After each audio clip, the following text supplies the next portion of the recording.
Sailing. It's a sport, a hobby, a social experience, and a solid method of transport. But you can't really get anywhere with sailing unless you know quite a few knots.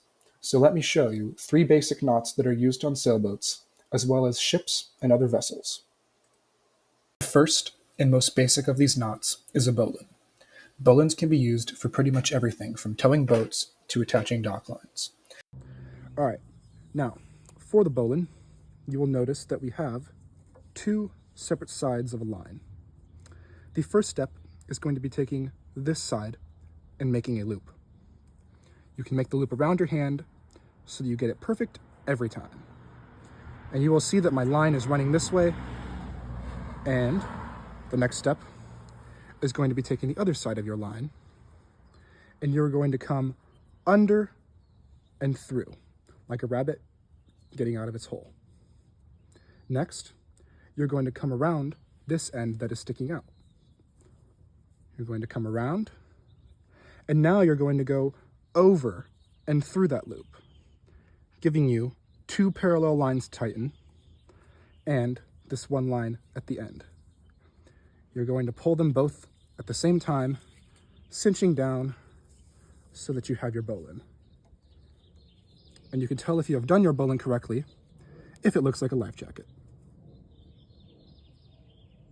The next knot is called a reef knot.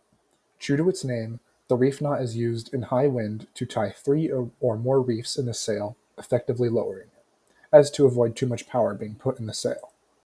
Reef knot. The reef knot is a fairly simple knot. You are attached to a surface and you have two lines, two ends of a line.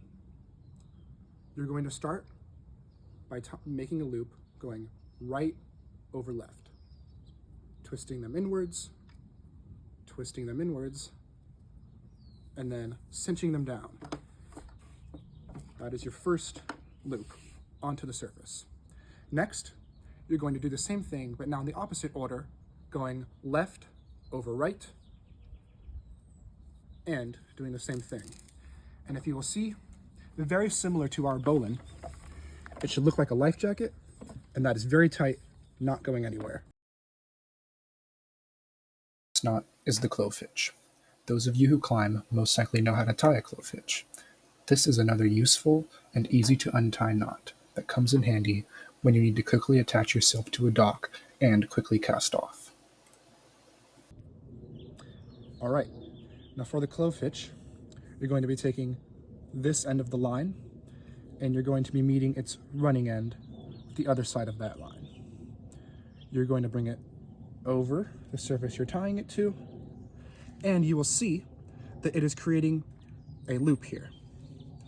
This line, this end of the line, is going to be coming through your surface and back under and through that loop, and you are going to cinch down both ends, making it nice and tight. And that should be a proper clove hitch.